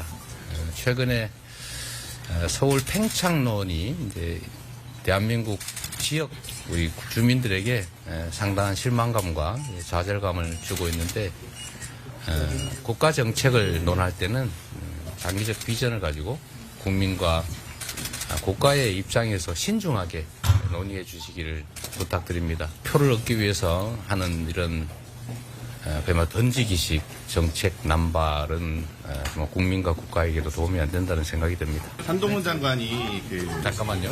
위헌 정당 해산 얘기했는데 혹시 어떻게 생각하십니까? 저희가 기자 질문과 이재명 대표 답사에 편집한 거 아니고요. 민주당이 탄핵을 남발한다면 했더니 이제 정책 남발에 대해서 얘기했는데 신지호 의원 저 화면 어떻게 보셨어요? 전형적인 동문서답인데요. 그래도 대선 주자까지 한 사람이 참 비겁하구나 이런 생각이 듭니다. 근데 이 지금 민주당의 그 탄핵 남발은 한마디로 요약하자면 의회 권력의 오남용입니다. 예. 우리 의정사에 최근 그 민주당의 탄핵 중독증 이거는 의회 권력의 오남용으로 저는 기록될 거라고 보는데 근데 이재명 대표가 틈만 나면 입만 열면 윤석열 정부를 향해서 뭐라고 비난하죠? 검사 독재 정권이라고 비난을 합니다. 예. 이재명 대표뿐만 아니라 민주당 구성원들이 다 그래요. 이구동성으로. 근데 검사 독재 정권에서 이렇게 많은 사람, 몇 명의 검사를 탄핵하는지 그 소속 의원조차도 헷갈리는. 이러면 이게 검사 독재 정권에서 과연 가능한 일입니까, 이게? 그렇다면은 탄핵하고 싶으면 얼마든지 하세요. 그 정도 뭐 의회 그 의석수를 갖고 있으니까 힘자랑 못 해갖고만 안달이 난 것 같은데 그렇지만 최소한의 양심이 있다면 검사 독재 정권이란 말은 좀 거둬야 되지 않느냐. 이것도 하면서 또 검사 독재 정권이라고 욕하는 거는 그 초딩 수준의 논리력도 안 되는 겁니다. 예. 개인적인 시각을 좀 세게 말씀하셨는데 사실은 홍익표 원내대표는 민주당에서 이원석 총장 탄핵을 논의한 적이 없다고 했는데 한 장관, 이상한 장관이라는 표현까지 일부 김어준 씨 방송에 나가서 얘기한 모양입니다. 그런데 김용민 의원 사실 최근에 꽤 거친 발언들을 좀 했었습니다. 이원석 검찰총장의 특수부 검사 지키기는 마치 군부 독재 시절 하나회의 모습을 보는 것 같습니다. 그러나 군부 독재가 무너졌듯 국민을 이기는 권력은 없습니다. 윤석열 대통령도 이원석 검찰총장을 해임하거나 적어도 공개 경고라도 하기 바랍니다. 한동훈 장관은 어떻게 된 겁니까? 그거는 아마 해당 기구에서 논의하고 있는데 아직까지는 결정된 바가 없습니다. 본인은 되게 탄핵을 당하고 싶어하는 것 같아요. 넌 이상한 장관입니다. 톡하면 기자들 앞에서 왜 나 탄핵 안 시키냐는 식으로 얘기하는데 저는 관심이 없거든요. 이원석 검찰총장에 대해서는 아예 추진한 바가 없고 원내대표인 내가 모르는 소리다. 보도가 이상하게 나가는 거예요. 하나는 뭐 했다, 하려고 한다 보도가 나가더니 아니라 그러니까 하려고 했다가 뭐 여론이 나쁘니까 내렸다. 이런 말도 안 되는 보도가 연속적으로 나가는 거는 굉장히 유감스럽습니다. 그런데 이제 홍익표 원내대표 말과 달리 어쨌든 검토했다가 뭐 하려고 했다가 걷어들인 건 사실이니까요. 왜냐하면 원내 대변인이 그렇게 얘기를 했기 때문에 저희는 그걸 당연히 그렇게 집중할 수밖에 없고. 중앙일보 보도를 보니까 요즘 의총이 일방적으로 흘러가는 분위기다. 의총 시작되니까 의원총회 민주당 의원들 모아서 좀 얘기하는 걸 보니까 하는 순간에 순식간에 탄핵 추진 결론이 내려졌다. 그럼 이제 아까 이재명 대표는 기자들의 탄핵 관련 질문에 다른 얘기를 했잖아요. 네. 그러면 이제 철험회가 아무리 좀 힘이 약해졌다고 하더라도 강경파가 저렇게 몰아붙이고 이재명 대표는 이걸 방관하고 이런 시기 때문에 지금 민주당에서 탄핵 남발이 좀 거론되고 있다. 이렇게 좀 해석하면 되는 겁니까? 그렇죠. 아니 이재명 대표와 홍익표 원내대표가 예를 들어서 일부 의원들이 자꾸 저런 탄핵 얘기를 했을 때 뭐 한마디를 제동을 건다든가 아니면 뭐 친명계들 많이 있잖아요. 예. 그 친명계들이 나서서 우리가 지금 그 뭐 탄핵보다는 뭐 검사 징계나 예를 들어서 수사나 뭐 이런 데에 집중하고 나서 그게 안 되면 탄핵은 최후의 수단이니까 그때 검토하는 게 어떠냐. 한마디만 해도 아마 의총의 분위기는 많이 바뀌었을 텐데 전혀 그렇게 하지 않고 있잖아요. 그러니까 일부 강경파들만 발언하고 나머지 좀 생각이 다른 사람들은 침묵하고 이렇기 때문에 의원총회가 항상 일방적인 그 어떤 방향으로 끌려가는 것 아니냐. 이렇게 이제 저희는 분석할 수밖에 없고 예. 그러다 보면 지금 뭐 탄핵이 김용민 의원 개인의 의견은 아닌 것으로 보여요. 왜냐하면 언론에도 탄핵 검토 뭐 이런 보도가 나왔습니다. 그게 김용민 의원은 한 사람 말만 듣고 그렇게 하겠습니까? 철험에 한 사람만 말만 듣고 그렇게 보도하지 않았을 거거든요. 그렇겠죠. 그러면 그 최혜영 대변인인가 뭐 그 사람도 이제 뭐 그럴 것 같다고 인정을 할 정도로 민주당 내의 분위기가 지금 현재 철험에 또는 철험의 뒤에 있는 강경파 그쪽에 너무 끌려다니는 것 아니냐. 근데 이게 민주당의 어제 오늘의 얘기가 아니잖아요. 벌써 오래된 그 광경인데 앞으로 총선을 앞두고도 이렇게 계속 그 강경파에 끌려다녔을 때 예. 그게 어떤 결과를 초래할 것인지 그거는 이제 우리가 함께 관찰을 해봐야 될 것으로 보입니다. 강경파의 목소리에 끌려다니고 지금 뭐 사법 리스크, 재판 리스크 여전한 이재명 대표가 이걸 좀 방관하고 있다. 뭐 이런 비판 목소리도 당내에서 있는 것 같고. 논의한 바도 없고 알고 있지도 못하다. 의원들 대표격인 홍익표 원내대표 이런 말을 했는데 다시 한번 말씀드리면 다음 화면을 보면 저희도 말씀드렸지만 분명히 아마 논의는 될 것 같다고 원내대변인 뭐 안에서 교통 정리가 어떻게 됐는지 모르겠지만 분명히 얘기를 했기 때문에 이 부분은 분명히 어제 오늘 논란이었습니다. 그런데 사실 이 탄핵 남발 논란 과정에서 송영길 전 대표가 쏘아올린 한동훈 장관을 향한 일부 거친 말들이 이걸 민주당 의원들이 몇몇 거들면서 더 파장이 커졌었는데요. 너무 막말 아니냐 한동훈 장관을 향해서 이런저런 비판이 당내에서도 나오니까 다시 해명을 내놓은 의원까지 있습니다. 한동훈 장관이 나보다 나이가 10살이 더 어린데 검사를 하셔가지고 재산이 43억이고 살고 계십니다. 나는 돈이 부족해서 연립주택 5층에 지금 4억 3천만 원 전세 아파트 살고 있습니다. 한동훈 장관 사법고시 하나 합격했다는 이유로 땀을 흘려 일을 해봤습니까? 뭘 해봤습니까? 야당에서 계속 장관님 상대로 좀 거친 발언들 계속 나오고 있는데 그런 거에 대해서는 어떻게 생각하세요? 저에 대해서 비난을 하려면 제 말이 뭐가 틀렸는지에 대해서 객관적인 지적을 해 주셔야 국민을 위해서 건설적인 토론이 가능한 겁니다. 그리고 저는 그분들에 대해서 그분들의 말씀이 어떤 부분이 잘못된 것인지 구체적으로 지적해 드렸습니다. 그런데 거기에 대해서 욕설로만 반응한다는 것은 적절하지 않죠. 국민들께서 더불어민주당의 이런 욕설 챌린지나 탄핵 챌린지에 대해서 잘 지켜보고 계실 거라고 생각합니다. 한 장관이 이제 욕설 챌린지, 욕설 릴레이, 탄핵 챌린지라는 표현까지 썼는데 신재 의원님, 뭐 저희가 사실 주말 새부터 저희 뉴스탑10에서도 민주당 의원들의 한 장관에 대한 거친 공세들을 저희가 한번 화면에 보아봤는데 특히 이제 김영민 의원은 이제 금도를 지키지 못하면 금수라는 표현을 썼는데 한 장관이 객관적으로 지적하는 말까지 좀 어떻게 좀 해석하시겠습니까? 저기 지금 사진을 보니까요. 민주당 구성원은 남녀노소 할 것 없이 한동훈 때리기에 골몰하고 있다. 남녀노소 할 것 없이. 예, 그런 생각이 드는데 그럼 저 남녀노소 할 것 없이 한동훈 때리기에 골몰하는 이유는 뭘까? 저는 뭐 각자의 그 목표 지점은 좀 다를지 모르겠지만요. 소기에 성과를 거두고 싶어하는 것은 자신의 이름 석자, 좀 존재감을 과시하고 싶은 그 욕망에서 그 한동훈 때리기를 하는 게 아니나. 그러니까 우리 정치하는 사람들 센 놈하고 맞짱을 떠야지 내 존재감이 큰다. 뭐 이런 얘기들 흔히 하거든요. 그러니까 누굴 때릴 때도 센 놈을 때려야 된다. 뭐 어떤 영화에도 나오는 이제 대사입니다만 사실 전형적인 그거예요. 그러니까 지금 또 선거가 가까워 오니까 나라는 사람도 있습니다. 지금 많은 사람들, 저도요, 유정주 의원이라는 그 이름 석자를 이번에 처음 알게 됐어요. 왜냐하면 한동훈 장관을 때리니까 유정주 의원이라는 사람도 있었구나 하는 걸 알게 되는 거 아닙니까? 저 유정주 의원님한테는 대단히 죄송합니다만 이게 현실이에요. 그리고 저뿐만 아니라 제 주변에 그런 분들이 많더라고요.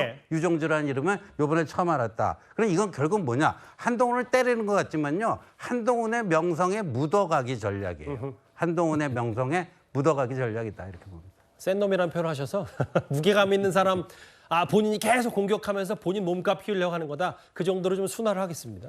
박원석 의원님. 근데 유정주 의원, 신재호 의원께서 이번에 처음 알았다고 했던 유정주 의원이 뭐 정치 후지게 만든 너라고 한동훈 장관 했다가 민주당 내에서도 비판이 많았는데 본인 SNS에 추가로 글을 올릴 모양인데 저는 이 감정선을 좀 어떻게 읽을지 잘 몰라서 유정주 의원 말은 혐오 어휘 부르지 말기 뭐 이렇게 SNS에 올렸는데 이걸 좀 어떻게 받아들이셨습니까?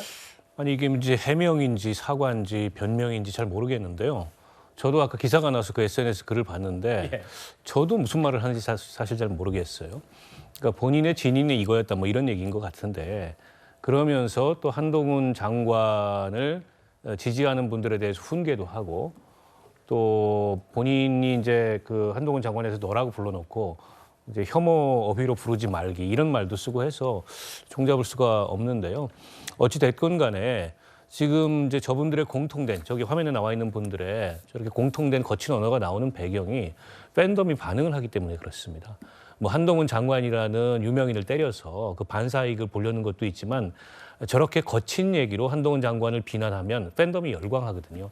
그게 당장에는 어쨌든 당내에서 자기 정치를 하는 데 있어서 도움이 되기 때문에 그런 모습을 보이고 있다고 생각을 하고. 그러니까 이제 탄핵 카드를 하는 것도 개딸들한테 점수를 타고 예를 그렇습니다. 들면 이렇게 거친 말 한 장관에게 쏟아내서 뭐 후지든 뭐 금수든 건방진 엑스 이게 이른바 강성 지지자들에게 꽤 높은 점수를 받기 때문에 그런 행동들을 하는 아니 거다. 송영길 대표가 본인 출판 기념회 자리에서 그 지지자들이 모인 집회 같은 성격의 자리였는데 갑자기 감정 절제를 못하고 막 저렇게 욕을 하면서 흥분을 했던 것도 그 현장의 그 지지자들의 분위기 때문에 그렇거든요.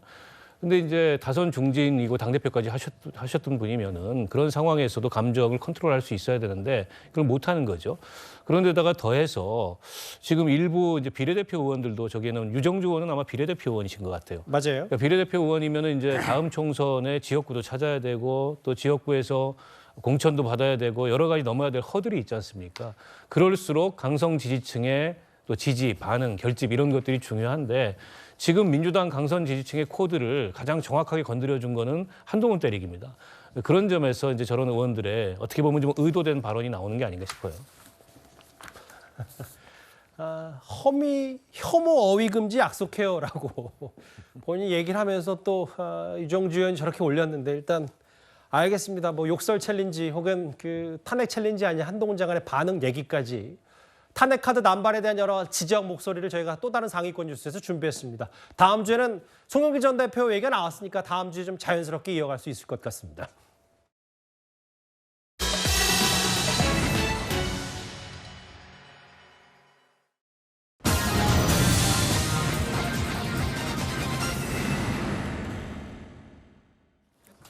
송영길 신당 묻자 발끈한 야당 의원들입니다.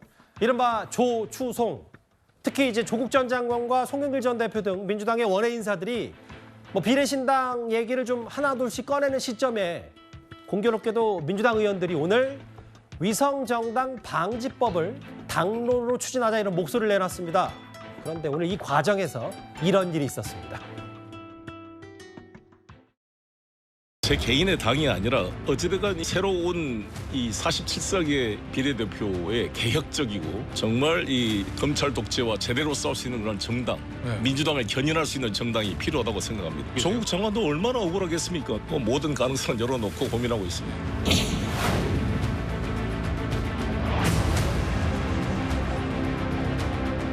우리의 혁신은 국민과의 약속을 지키는 기본에서 시작해야 합니다. 민주당 정신을 위성정당 방지법 통과로 지켜냅시다.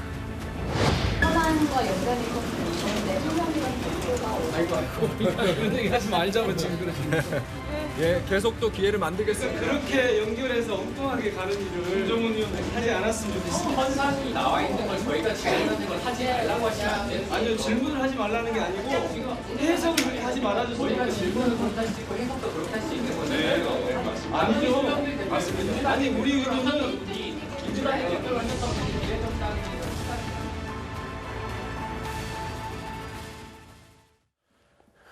그러니까 이제 선거제를 좀 다시 바꿔서 그 과거 지난 총선 때 뭐 더불어시민당 같은 위성정당, 꼼수정당 만들지 말자라고 했더니 최근에 이제 앞서 보신 것처럼 송 전 대표가 본인 출판 기념회 혹은 라디오 방송에서도 나 신당 만들 수 있다, 비례정당 만들 수 있다라고 했더니 민영배 의원이 이런 반응 내놨어요. 좀 어떻게 화면 보셨습니까? 그러니까 지금 민주당이 좀 딜레마에 빠진 것 같아요. 그러니까 원래부터 이 비례대표 선출 방식과 관련해서 이제 국민의힘은 기존의 병립형을 주장한 거 아닙니까? 근데 민주당이 이제 소수 정치 세력의 의회 진입을 좀 도와주자 이래가지고 제도를 만들었는데 이게 뭐 그냥 약간의 흠결 뭐 허점만 있는 게 아니라 통으로 이거 부실한 거를 만들어갖고 그냥 위성 비례 꼼수 정당의 출연이라고 하는 하여간 기이한 사태를 우리가 2020년에 목격한 거 아닙니까? 그런데 지금은 이제 이 주판화를 튕겨보니까 이렇게 나오는 거죠. 조국 신당이 됐던 송영길 신당이 됐던 심지어 이준석 신당도 국민의힘 표를 잠식하는 것보다 민주당 표 깎아먹는 게 더 크다. 뭐 이렇게 나오니까 이 기존의 준연동형 비례대표제 이렇게 놔둬서는 안 되겠다. 좀 뒤늦게 아뜨거 한 거 아닙니까? 그래서 지금 이런 식으로 이제 그 궤도 수정을 하는 게 아닌가 보여집니다. 근데 이제 글쎄요, 민영배 의원도 기자 출신으로 알고 있는데 당연히 송영길 신당 얘기가 나왔으니까 본인도 비례정당 만들 수 있다고 했고 근데 꼼수는 안 된다는 민주당 얘기를 했기 때문에 또 질문하는데 뭐 엉뚱하게 연결한다는 표현이 저는 선뜻 이해는 안 되는데 근데 이제 이승훈 변호사님 민주당 내에서도 이게 이 선거제 개편과는 상관없이 송영길 신당이 나오면 뭐 나온 그대로 현실이기 때문에 어쩔 수 없이 또 자매정당으로 가야 되는 거 아니냐. 지금은 공개적으로 송영길 전 대표 언급을 안 하는 게 좋다고 하더라도 조국 신당, 송영길 신당 나오는 거 유리하다고 생각하는 속내가 있는 거 아니냐. 어떻게 좀 보세요? 민주당은 위성정당 만들지 않기로 약속을 했죠. 그리고 과거에 위성정당을 만들었던 게 미래통합당 아니었습니까? 그래서 위성정당 만들어서 국민의 참패를 받은 게 미래통합당이고 국민의힘의 전신당이에요. 그래서 국민의힘이 걱정해야 될 부분인 것 같고요. 민주당에서는 약속을 했기 때문에 저는 위성정당을 만들지 않아야 된다. 이게 이제 저도 소신이고요. 다만 이제 송영길 전 대표 같은 경우는 탈당을 했어요. 탈당을 했으면 민주당 사람이 아닙니다. 그래서 본인이 위성정당을 만들든 어떤 정당을 만들든 신당을 창당하든 그건 그분의 생각이에요. 그래서 민주당이 위성정당을 만들지 않겠다는 것과 송영길 전 대표가 정당을 창당하겠다는 것, 이준석 전 대표가 정당을 창당하겠다고 하는 것, 이건 위성정당과는 전혀 무관한 거거든요. 그래서 저는 소수 정당도 국민의 지지를 받고 국민의 목소리를 낼 수 있는 그런 정당들이 나오는 것들이 결국에는 어떤 정치가 발전하는 한 단계이기 때문에 저는 위성정당 자체를 반대하는 상황입니다. 근데 그렇긴 한데 이제 뭐 이승훈 변호사가 마치 그 당시 지난 총선 때 국민의힘이 그렇게 위성정당 만들었으니까 민주당도 어쩔 수 없이 만들었다는 건 팩트와 다르니까요. 그 부분은 또 당시에 두 당 다 꼼수 정당에 대한 비판 목소리를 국민들한테 받았기 때문에 그 부분 제가 좀 바로잡도록 하겠습니다. 일단 송 전 대표 얘기가 어쩔 수 없이 민주당 인사들한테 곤혹스러울 수밖에 없는데 송 전 대표가 한동훈 장을 향해 했던 거친 발언들, 이게 최근에 정치권에서 고스란히 부메랑이 된 것 같습니다. 송영길 전 대표가 한 20몇 년 동안 지금 억대 연봉자로 살아왔잖아요. 네. 근데도 지금 뭐 전세가 몇 억밖에 안 된다 이런 얘기는 30대부터 저분 뭐 룸사롱 다니신 분 아니에요. 네. 그 나이 때부터 여자 끼고 룸사롱 가서 술 먹고 이런 못된 버릇 때문에 지금 돈을 못 모은 거지 뭐 한동훈 장관까지 끌고 와서 얘기할 문제는 아니죠. 본인의 삶부터 좀 제대로 좀 반듯해야 되는데 네.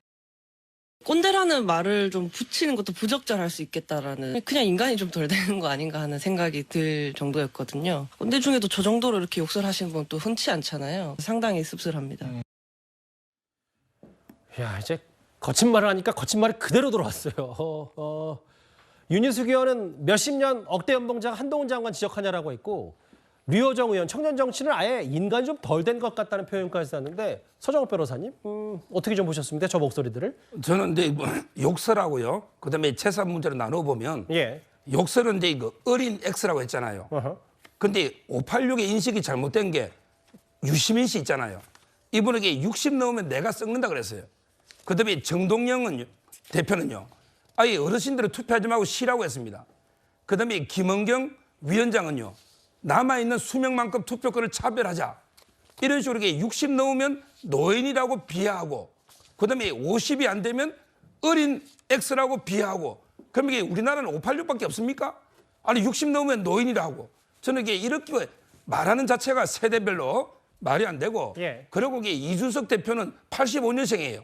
한동훈 장관 73년생입니다. 근데 이준석 대표 보고는 왜 어린 X 못하면서 한동훈 장관만 비판하냐 이걸 말씀드리고 그다음에 두 번째 재산인데요. 지금 이게 송영길 이분이 변호사입니다. 26개예요. 그리고 이게 국회의원 5번 했어요. 그다음에 인천 시장까지 했습니다. 근데 뭐 4억 3천 전세다 이게 저는 건전하게 생활해서 적절하게 저축하고 모았으면 과연 이렇게 됐는가 이런 데 의문도 들고요. 이분이 받은 게 옛날에 대우그룹의 김우중 회장 있잖아요. 거기 1억 받아서 벌금도 이게 1,000만 원 냈잖아요. 지금 본인이 정치자금법에는 이게 걸린 것도 많이 있고요. 그다음에 먹사연 있잖아요. 그게 송영길 대표가 먹고 사는 문제 연구소입니다. 우리 평화 뭐 이런 게 아니고 송영길 대표 개인이 먹고 사는 문제 연구소. 너무 직접적으로 연관하지 마시고 물론 뭐 먹고 사는 연구소 송영길 전 대표 싱크탱크도 물론 검찰의 수사 대상이 되고 있긴 한데 그걸 마치 뭐 송 전 대표의 먹고 사는 연구소라고 하기에는 팩트만 보면 그게 이제 얌전한 고양이 컨설팅 업체 대납 의혹 그다음에 여수상공회의소 박용 회장 3억 의혹 그다음에 와토스 코리아 코스닥 기업 10대 대납 의혹 다 있잖아요. 그러니까 그렇게 말씀하시면 되는데 뭐 송 전 대표가 먹고 사는 연구소는 뭐 일단 말씀하십시오. 그러니까 본인의 신고 재산이 뭐 적은지는 모르지만 예. 실제 어디에 저수지에 뭐가 있는지 예. 어떻게 압니까? 아까 이제 윤희숙 의원이 저희 채널A 라디오쇼 정치 시그널 출연해서 그러니까 송영길 전 대표 비판하는 과정에서 그 나이 때부터 여자 룸사롱 가서 술 먹고 이런 못된 버릇 이 얘기는 확인된 건 아니기 때문에 물론 뭐 이제 뭐 우상호 의원 얘기를 하면서 좀 꺼냈을 수도 있는데 그분 송 전 대표에게 반론이 있으면 저희가 다시 적절히 반영하기로 하고 어쨌든 박원석 의원님 네. 인간이 좀 덜 된 것 같다는 후배 정치인의 비판까지 받을 정도면 지금 민주당도 송 전 대표가 좀 어느 정도 선을 긋고 있고 좀 어떻게 좀 판단하십니까? 민주당으로서 곤혹스러울 수밖에 없죠. 그리고 송영길 전 대표한테 좀 안타까운 점은 송 전 대표 입장에서 그 프랑스에서 뭐 그 초빙 교수 이런 거 하고 있는데 당시에 돈봉투 사건 수사하면서 검찰이 당장에 소환해가지고 수사하고 구속시킬 것처럼 빨리 들어오라 그랬어요. 그래가지고 거기 일정을 다 포기하고 들어왔는데 아직 소환조차 안 되고 있거든요. 그래서 몇 차례 본인이 스스로 검찰청에 찾아가가지고 나 좀 소환해달라고 얘기했는데 그것도 이루어지지 않아요. 뭐 검찰은 검찰 나름대로의 또 수사 계획이 있다 이렇게 얘기를 하지만 그런 점에서 송 전 대표가 좀 억울하고 검찰 수사에 불만을 가질 수 있고 또 한동훈 장관을 비판할 수 있는데 그 어떤 불만이나 비판이 저런 식으로 표현되는 게 과연 적절하냐. 저분이 그냥 자연인이었다면 모르겠는데 예. 우선 어쨌든 국회의원을 지내고 당대표까지 지내고 인천시장을 지낸 그러게요. 야권의 대표적인 중진 정치인이에요. 그러면 좀 절제된 언어를 통해서 자기 불만을 얘기하고 비판을 얘기하고 지지자들의 지지를 호소할 수 있는데 그런 점에서 저렇게까지 거칠게 얘기를 하니까 저거는 좀 그 송영길이라는 정치인의 무게에 비추어 봤을 때 적절한 언사가 아니다 이런 비판이 당연히 나올 수밖에 없고요. 그런데도 이분은 그러면은 뭐 윤석열 대통령이 미국에서 뭐 욕설한 것부터 문제 삼아야지 왜 나한테 그러냐. 그것도 전혀 엉뚱한 얘기를 하는 겁니다. 그러게요. 그건 별개의 문제예요. 별개의 문제고 지금 어쨌든 본인의 언행에 대해서 그 질문이 돌아오고 있는데 그런 식의 또 화살을 다른 데로 돌리는 것도 적절한 모습은 아닌 것 같고요. 근데 이제 송 전 대표의 저런 언행이 본인만 욕먹고 끝나는 게 아니고 이른바 민주당의 586 전체를 싸잡아가지고 이 586 청산론 여기에 다시 한번 불을 붙이고 있는 게 아닌가. 어떻게 보면 팀피를 하고 있는 거죠. 근데 이제 되레 본인 스스로도 비례신당 가능성까지 얘기를 하고 있기 때문에 본질을 잠깐 얘기해 준 것 같아서 근데 신재호 의원님 핵심은 이건 것 같아요. 최근에 과거 뭐 혹자는 어떤 언론은 이분을 찐 운동권이라고 표현하던데 민경우 대표 1980년대 운동권 그리고 2008년에 광우병 시대를 주도했던 민 대표가 최근에 1인 시위를 민주당 당사 앞에 하는 모양이에요. 이게 송영길 전 대표 사퇴로 끝날 문제가 아니라 운동권 전체가 정치에서 퇴출돼야 된다고 한 인터뷰를 얘기했는데 좀 어떻게 받아들이셨습니까? 뭐 당연한 얘기를 한 것 같습니다. 송영길 대표가 저하고 대학 동기인데요. 저희 86세대 민경우 대표는 아마 2년 후배일 거예요. 83학번일 텐데 저희 세대를 지금 와서 이렇게 보면요. 저 운동권 출신들 특히 송영길 같은 사람들은 민주화의 훈장을 단 거예요. 민주화의 훈장을 달았는데 그럼 이제 86세대가 민주화의 대척점에 있는 그는 산업화의 그 성과로부터 소외됐느냐? 아닙니다. 산업화의 단물도 충분히 향유한 세대가 바로 86세대다. 그러니까 민주화의 훈장도 달면서 산업화의 단물도 맛본 세대.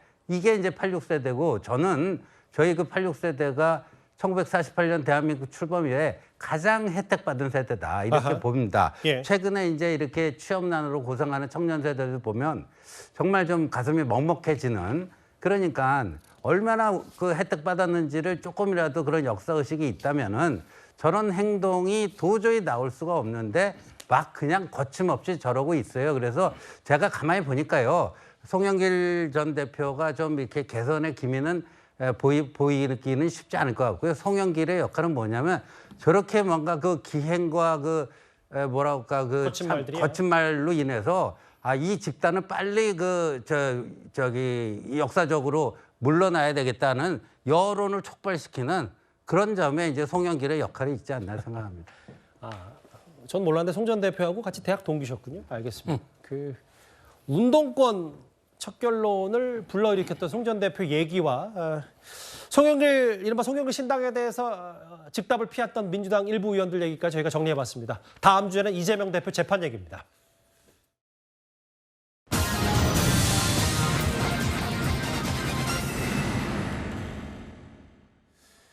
이재명 대표가 위증교사 혐의까지 따로 재판을 받게 되면서 이제 주 3회 재판이 현실화가 됐습니다. 내년 총선 전까지 1심 선고가 나냐 안 나냐를 두고도 법조계 의견들이 좀 분분한데요. 일단 화면부터 만나보겠습니다. 재판 결국 분리되는 총선 전에 결론날 수도 있다는 전망도 있는데요. 피선거권 막탈까지도 고려하는 무죄 입증 자신 있으신가요? 이재명 대표 위증교사 사건이 이제 별도 심리로 진행이 되는데 좀 이에 대한 입장이 좀 있으실까요? 정상적인 진행 아니겠습니까? 사건이 전혀 다른 데다가 김 씨는 뭔 죄라고 그 재판에 맨날 몇 년 동안 불려가야 됩니까? 너무 당연한 겁니다. 위증교사 재판이 이제 이재명 대표 재판이 사법 리스크의 이제 거의 마지막 변수, 최종 변수가 될 수 있는데 이 대표 측은 이제 재판 준비 시간이 부족하다고 했는데 변호인이 한 달 정도면 검토 가능하다라는 재판부의 판단도 좀 있었던 것 같아요. 서정욱 변호사 어떻게 판단하십니까? 성남 FC는 이제 40만 쪽, 대장동은 이제 20만 쪽. 이거는 이게 그냥 3천 쪽 얼마 안 되잖아요. 그리고 이게 과거에 변호했던 변호사가 지금 변호로 들어있잖아요. 예. 내용을 이게 검사사칭할 때 다 알고 있고 저는 이런 사건은요 준비 절차 기일도 필요 없어요. 준비 절차 기일이 정인이 많고 쟁점이 복잡할 때 하죠. 바로 그냥 심리하면 돼요. 검찰의 중요 정인은 2명입니다. 바로 근데 김진성 씨하고 최모 PD. 김모 씨로 할게요. 일단 예. 2명. 근데 두 분 다 이재명 대표의 범죄를 인정하고 있습니다. 예. 그리고 이게 김모 씨는 공동 피고인이기 때문에 아주 정인 신문 절차가 간략하기 때문에 이게 만약에 정상적인 재판이면 거의 2-3번에 끝난다. 이렇게 보이고요. 여기서 중요한 걸 제가 하나 덧붙이면 우리 위정 교사나 위정이나 똑같거든 형량은요. 예. 근데 가중 감경 요소가 있잖아요. 제가 본 사건 중에 이재명 대표의 위정은 가장 질이 안 좋은 위정입니다. 가중 요소가 다 들어가 있어요. 대법원의 양기주표에. 좀 더 구체적으로 설명 좀 첫째, 부탁드릴게요. 예.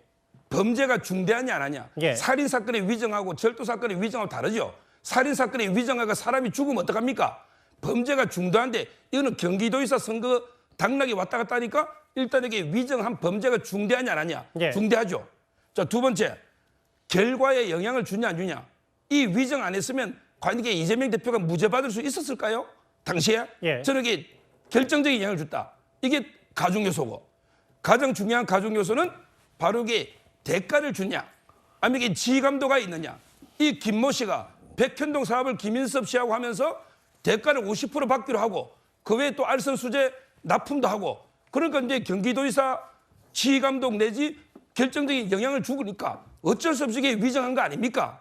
따라서 위정에 가중 요소 3개 다 있으면요. 이게 3년까지 됩니다. 예. 위정에 실형도 많이 나오고 절반 정도는 집행유예 이상 실형, 그다음에 벌금도 나오지만 제가 보기에 이거는 위정 가중 요소가 다 있기 때문에 충분히 저는 실형까지 놓을 수 있는, 집행유예가 아니고 실형까지 놓을 수 있는 사안이다 이래 봅니다. 예, 그러니까 사건 구조가 간명하니까 이게 오래 끌 재판도 아니고 검찰 얘기는. 그리고 새롭게 추가된 기록은 증인 김모 씨, 그리고 이 두 사람이 다 어느 정도 혐의에 대해서 인정하고 있으니까 이건 뭐 그렇게 오래 걸리는 일이 아니라고 하는데, 이런 검찰의 시각과는 달리 이 위증교사 재판에 대해서 친명계에서는 이렇게 설명을 하고 있습니다. 위증교사 사건은 현직 도지사로서 자신의 정치적 운명이 걸린 공직선거법 위반 사건 재판에서 가짜 증인을 내세워서 이미 판결로 확정된 사안이 사실관계를 조작했던 사건이고 그로 인해 실제로 무죄를 받았습니다.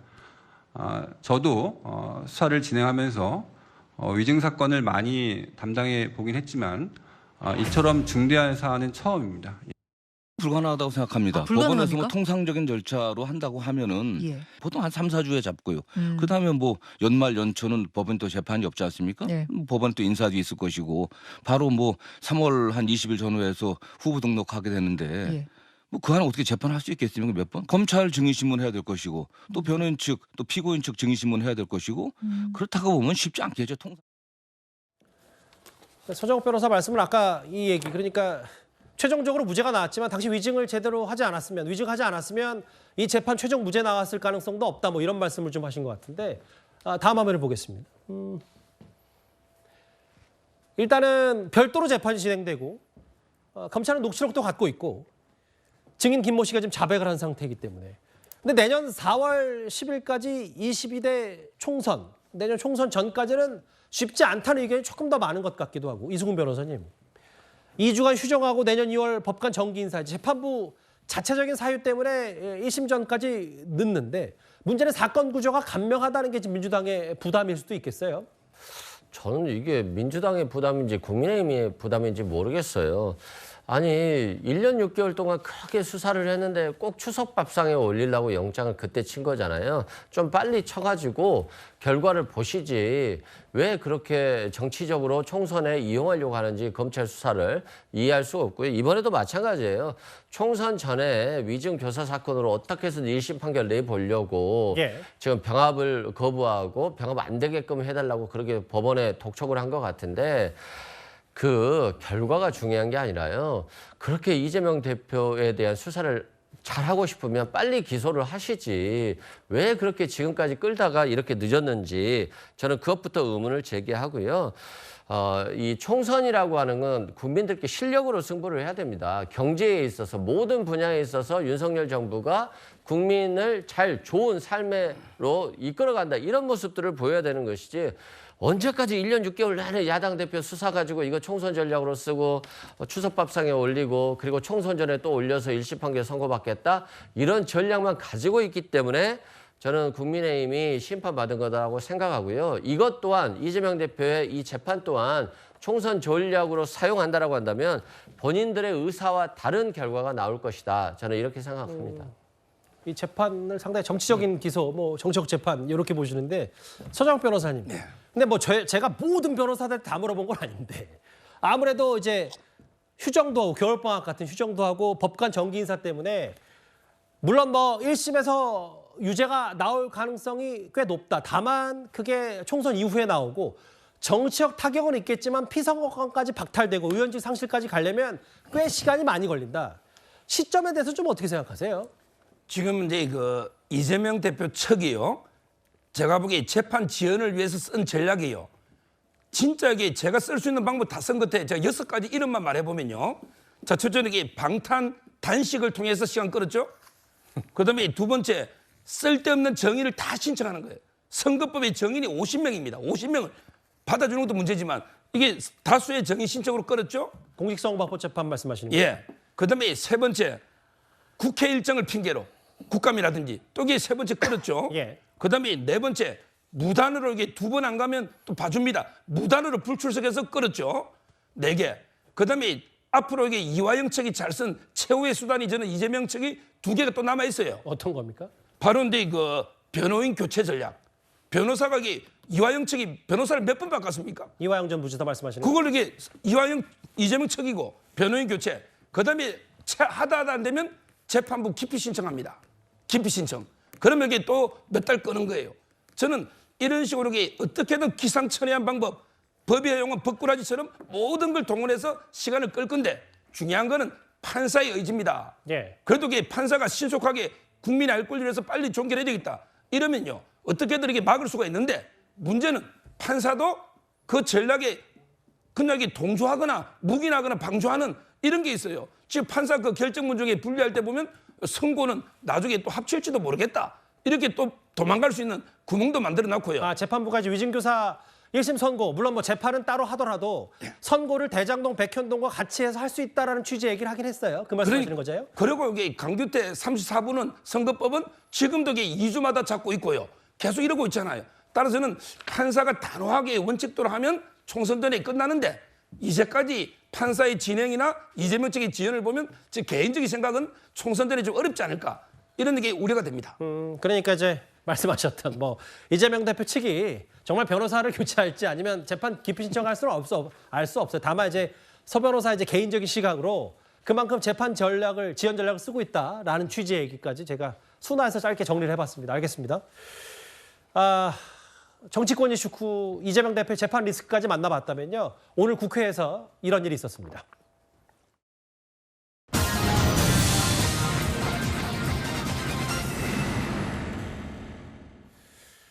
오늘 김명수 합참의장 후보자 인사청문회가 있었습니다. 근무 중에 주식 거래를 했다. 북한의 도발날 혹은 자녀 학교 폭력 의혹 등 쟁점들이 꽤 많았었는데요. 여당에서조차 비판 목소리가 나왔습니다. 주식 거래 또 북한 미사일 발사 당일날 골프장 간 거에 대해서 지금은 뭐 반성을 하고 계십니까? 네, 부적절한 행동이었다고 죄송스럽게 생각합니다. 직접적으로 뭐 미사일 발사 그 상황을 관리할 그런 직책에 있지는 않았다 하더라도 군의 고위 간부로서 그런 국가적인 위기 상황에서 처신으로서는 부적절하다고 생각을 합니다.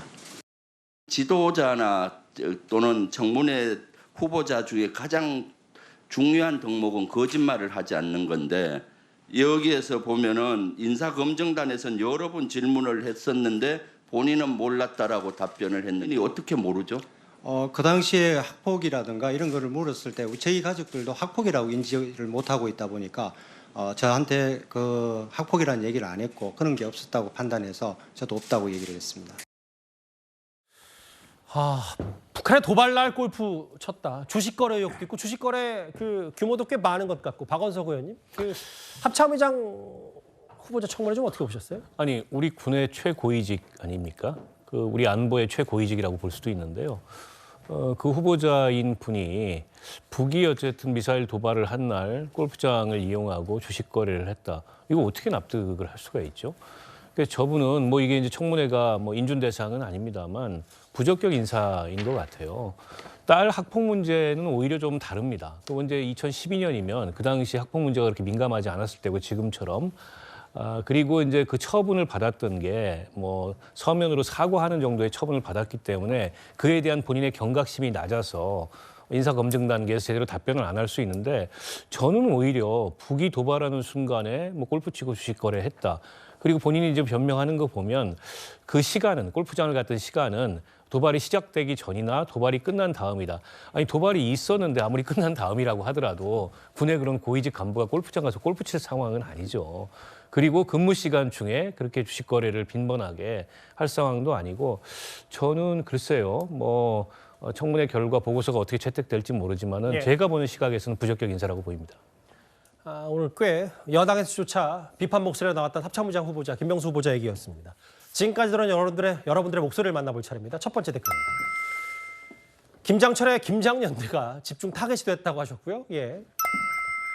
국회의원 배우자들은 봉사활동 안 하나요? 왜 장관 배우자들만 하냐? 뭐 이런 취지의 얘기한 것 같은데 국회의원 배우자들도 하는 뭐 모임 자체는 있는 걸로 알고 있어요. 탄핵 남발 금지법을 아예 만들어달라고 하셨고요.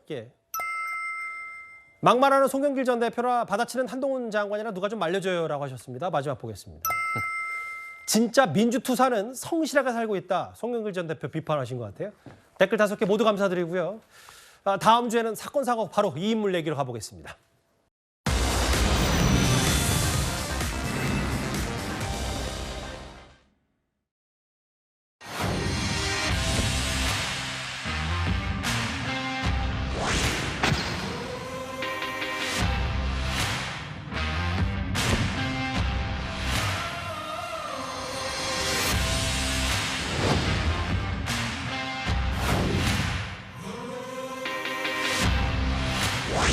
노주봉을 놓치면 안 되겠다라는 생각이 들어서 끈기 있게 달려갔던 것 같습니다.